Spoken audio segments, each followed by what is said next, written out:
Peace, peace, everyone. La here, and I just want to share a message that I received this morning. I woke up from a dream. I'm not going to go into details about the dream, but the dream made it. I instinctively went to my Bible for guidance. You know, what does this mean? What is this dream about? You know, y'all, do you have whatever message you have for me? You know, I'm hoping to get some clarity through the word. So I open to, before I go into where I open to, I'm doing this video just because sometimes, you know, we have experiences, we're going through things, and sometimes we are thinking that we are all alone. We're the only ones going through the things that we're going through. We're the only ones having these experiences. I know that was redundant, excuse me. Anyhow, but the bottom line is that, you know, people don't really talk about things. People, a lot of times people don't share their questions. They may not share certain thoughts. You know, a lot of times we live in an age where everyone wants to present their best self. Well, I'm not coming as an expert. Not at all. I'm not coming as an expert. I'm not coming as a teacher. I'm coming as a student who is being brave enough to share some of my questions and some of my experiences. So this, and this is for me to help other people to know, for whoever needs to hear it, right? You are not alone. We don't all go through the same exact journey, but we're not alone. In fact, I was going to say there's nothing new under the sun. And so that actually brings me right here to the scriptures. So after the dream, I opened to the book of Ecclesiastes. And I read chapters 1. It was like chapters 1. It was either 1 to 5 or 1 to 6. It might have even been 1 to 7. To be honest with you, I'm not sure, because I read it twice from different Bibles just throughout the day. Sometimes when I'm reading, I may need to read something more than one time, or from more than one Bible version, to make sure I'm understanding what I'm reading. So when I first read it, I read it from the ESV, the English Standard Version. That's my primary Bible, kind of, sort of. I have a kind of, sort of. So that I read it from the ESV, but then I read it again from the NIV, and it seemed clearer. Now that could have been because I was already familiar with the scripture from reading it earlier, or it could just really be that the language is just clearer. So for the purpose of this video, I'm going to read from the NIV. So chapters in the beginning of Ecclesiastes, it's talking about vanity. And so in the ESV, it says vanity. In the NIV, it says meaningless. So every time I say meaningless, know that in the ESV, it's saying the word vanity. Okay, so everything is meaningless. The word of the teacher, son of David, king in Jerusalem. Meaningless, meaningless, says the teacher. Utterly meaningless. Everything is meaningless. What does a man gain from all his labor, at which he toils under the sun? Generations come and generations go, but the earth remains forever. The sun rises and the sun sets and hurries back to where it rises.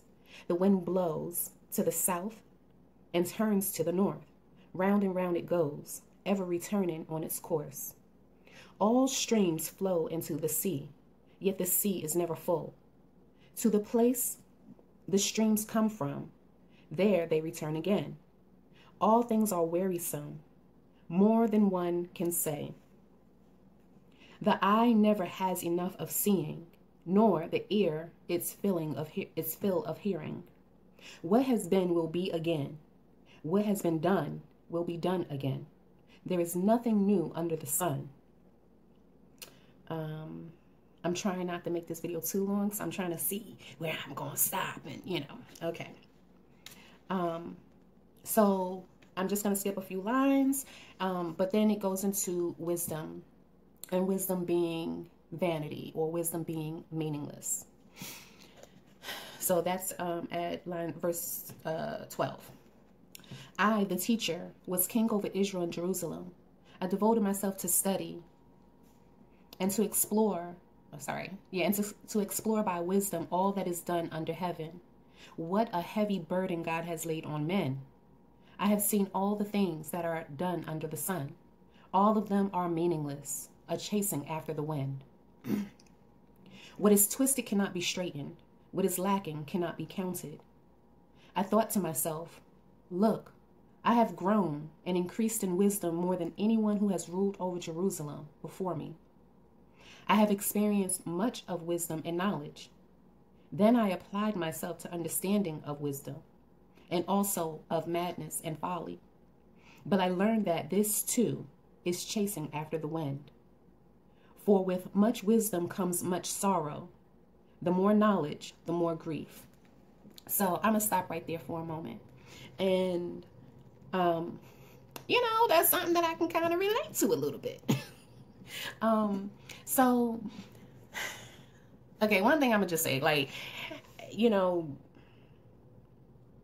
I was going to say that I don't agree that wisdom is meaningless, but I can understand. So I believe that Ecclesiastes was written by King Solomon. So I can understand where he's coming from with this as far as wisdom being meaningless. Now, King Solomon was known as being, one of the wisest men of the Bible outside of Yahuwah and Yahushua HaMashiach, the Father and the Son. So one thing that the Most High made very clear to me at the beginning of my walk was that you don't have to agree. You don't have to agree. Some things are just what they are. You don't have to agree for it to be true. You don't have to agree for it to apply to you. You don't really have to agree. Some things are just what they are. So, even like in Solomon saying that wisdom is meaningless or wisdom is vanity, but I can kind of get where he's going. Like when he says, for much wisdom comes much sorrow. The more knowledge, the more grief. We've all heard the expression that ignorance is bliss. And there is this kind of like false sense of bliss with not knowing. I didn't know any better. I didn't know. I didn't know. We use that excuse for a lot of things. Well, we use it. But we also know that in the law of the land, I guess, what it says is that ignorance of the law is no excuse. So ignorance is bliss, or it can be bliss, but it's no excuse for not doing the right thing. But the more knowledge that you have, you're held to another standard, to a different standard. So, of course, I'm not suggesting that people don't seek knowledge, because sometimes we are held accountable even for things that we don't know. However, I have been one of those people who, in the past, so I like doing research. That's just something about me. I like doing research and investigating things. I used to be an investigator. So I kind of like doing that. And I like getting to truth. I like getting to understanding. And I like gaining knowledge. But sometimes you can have too much knowledge for your own good. Or I'm not going to say knowledge, too much information for your own good. And are you even applying it? So this is me talking to myself, right? But I know I'm not the only one. So this is why I'm doing this video. Because the Bible mentions, those who are ever learning, but never coming to truth. Never coming to the truth. It also talks about those who we're always learning information, but we're not applying it. It tells us, don't worry about those things that you don't understand, but apply those things that you do understand. So we are to be doers of the word, and not just hearers of the word. And sometimes we can be seeking knowledge, but in seeking more and more knowledge, it definitely places a greater level of responsibility on you. Leave them alone. Okay, so the next part is talking about pleasures. Pleasures are meaningless. Am I going to read that? I'm not going to read it. I'm not going to read all of it.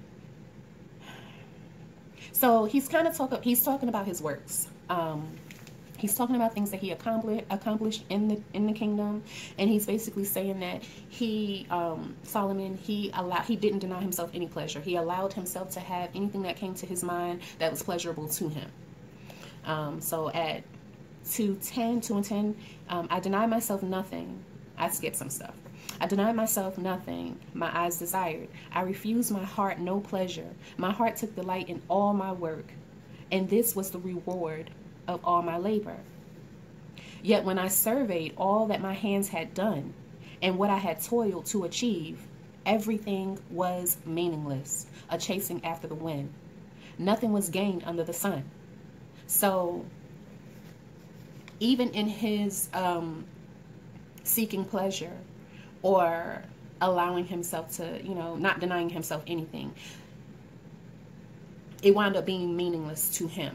Now, I had this conversation with someone earlier, and they were like, well, he was a king, right? So he could have anything that he wanted. It's kind of easy for, I guess, wealthy people to get bored, or, yeah, I'll just say, bored with what they have, or unfulfilled or unsatisfied, whatever word you want to use. But I think that this is important to share, because a lot of times we are chasing after pleasures of the flesh, pleasures of the world. And here you have one of the wisest men of the Bible, a king, very wealthy. It's meaningless in the grand scheme of things. Now, I'm not going to say that the Most High doesn't want us to enjoy this life, enjoy things. However, some of us he tells us not to be worldly. He tells us not to be worldly and not to be chasing after things of the world. So, in the era of everybody living their best life, yeah, it kind of leads to worldliness, and it kind of leads to, you want to be successful so you can buy more stuff. How many of us, right? How many of us are collecting things, more materialism after another, and it's still not really, it's not truly serving the purpose that you want it to serve it. Yeah, you may look good on the outside, but something else going on inside. All right. So the next part goes into talking about wisdom and folly. So it says, wisdom and folly are meaningless. Then I turn my thoughts to consider wisdom and also madness and folly. What more can the king's successor do than what has already been done? I saw that wisdom is better than folly, just as light is better than darkness. The wise man has eyes in his head, while the fool walks in the darkness. But I came to realize that the same fate overtakes them both. Then I thought in my heart, the fate of the fool will overtake me also. What then do I gain by being wise? I said in my heart. This too is meaningless, for the wise, like the fool, will not be long remembered.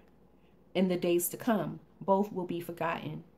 Like the fool, the wise man must too die. So we're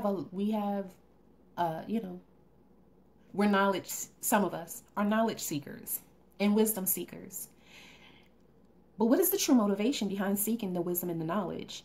When I was writing Hallelujah, Rise Before It's Too Late, not shameless, whatever, that's my new book, okay? That's my latest project. But anywho, when I was writing it, I reached a point where, I realized that I've always been a servant, working in public service, working in doing jobs to serve other people.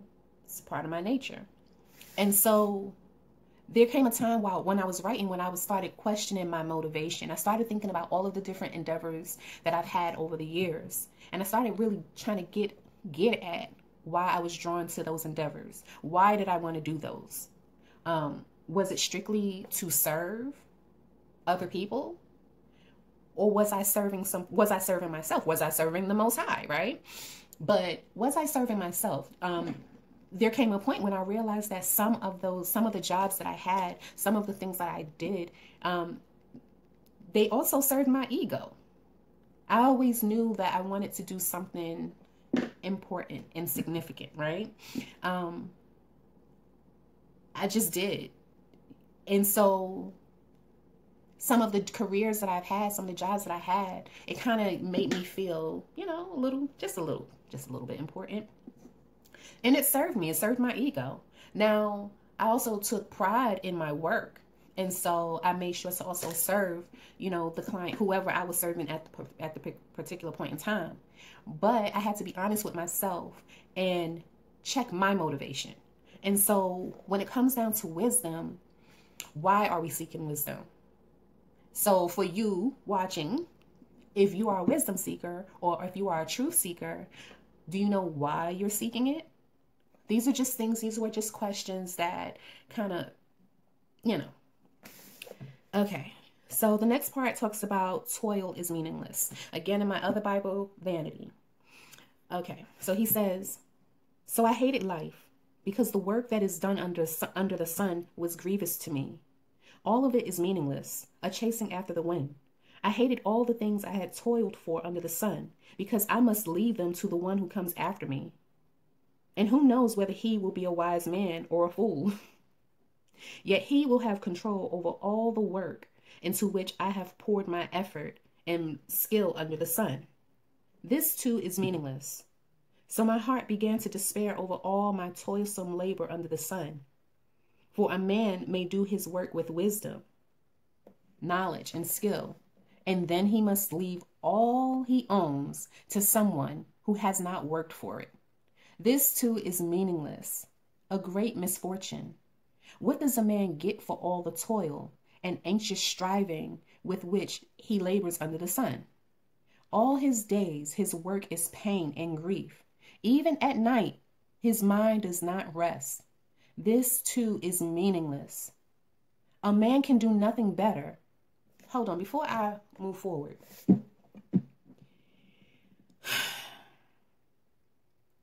So in that part there was definitely a personal message for me.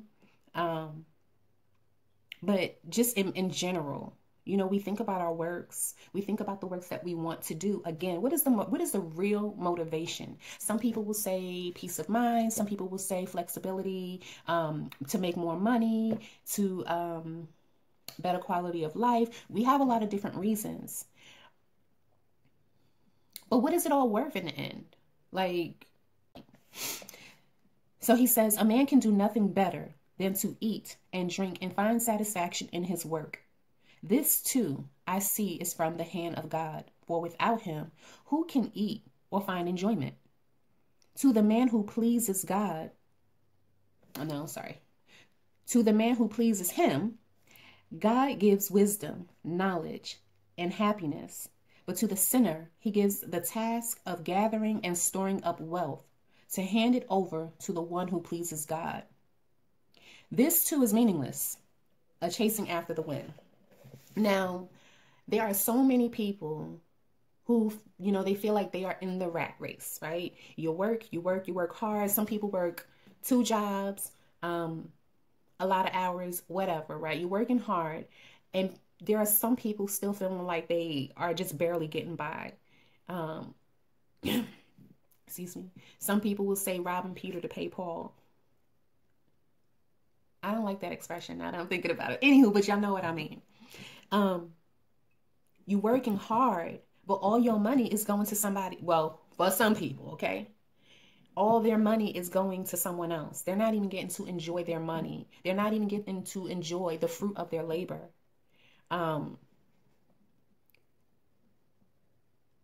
But the Most High wants us to eat and find enjoyment in our works. So, if we're not enjoying our works or the fruit of our labor, then that's a good reason to seek him. I mean, we should be seeking him anyway, right? But that's something we kind of want to have a conversation about, right?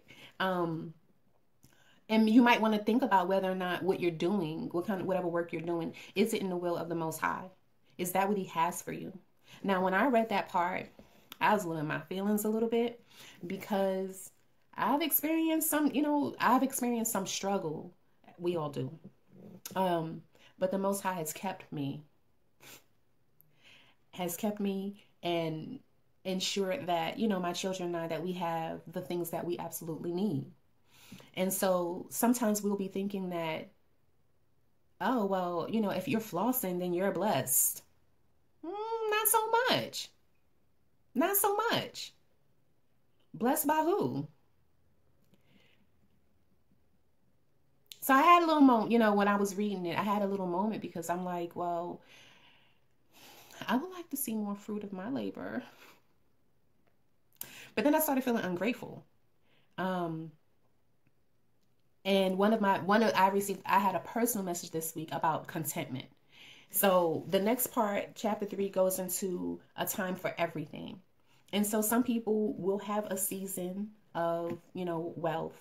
You know, most people, they have a season where they're making more money than another time, or less money than another time. You know, things happen in cycles. So in chat, like I said, it talks about a time for everything. Um, I'm not going to go too much further into this because it's, you know, read the book of Ecclesiastes, okay? But it just made me think, how many people are working in vain? Like, I call myself a servant of the Most High, and I believe that with all of my heart, okay? And then I have moments where I feel like, I'm not hearing you. I'm not really, there's a disconnect somewhere, you know? I have those moments. Um, and sometimes he may be testing me, or I don't know, like I don't have all the answers. But how many of us are working in vain? Even when it comes down to certain prayers, like sometimes we just kind of get into a routine of saying a particular prayer. It becomes monotonous and vanity. And for me, or for Israel, right? For the children of Israel, for the children of the Most High, does your work serve him? Does your work serve him? And have you asked him how you can serve him? Because there's a scripture, I'm going to try not to butcher it, but it says something like, you know, unless the Most High, I'm paraphrasing, unless the Most High builds the house, the work of the laborers is in vain. So if he don't have his stamp of approval on it, you know, the work may be in vain or not long lasting. And so I just kind of think that we all should kind of just take a moment to self-assess. Like, we can't get too comfortable or laxed. There's been times when I've been called lazy. I went to the word for a message and I was called lazy or something like that, right? It is the living word. You can absolutely get messages from the Holy Scriptures. So I didn't even plan on this video being this long, but I did want to share the message and just suggest to anyone who watches the video, you know, ask the Most High, like, what your relationship is looking like. You know, God, how is our relationship looking? Most High, listen, I'm not going to go into names and what you call them and all that other stuff in this. I'm not going to do that right now, but we should be checking in to make sure that we are serving according to his will, to make sure that we are in alignment with his will, because it's hard at times, it's difficult. The world is pulling for us, calling for us, and sometimes it's difficult to stay the course and focus on what he's telling us to do. When we are in alignment with him and doing what he tells us to do, then it's not in vain. But we have to check ourselves and seek him.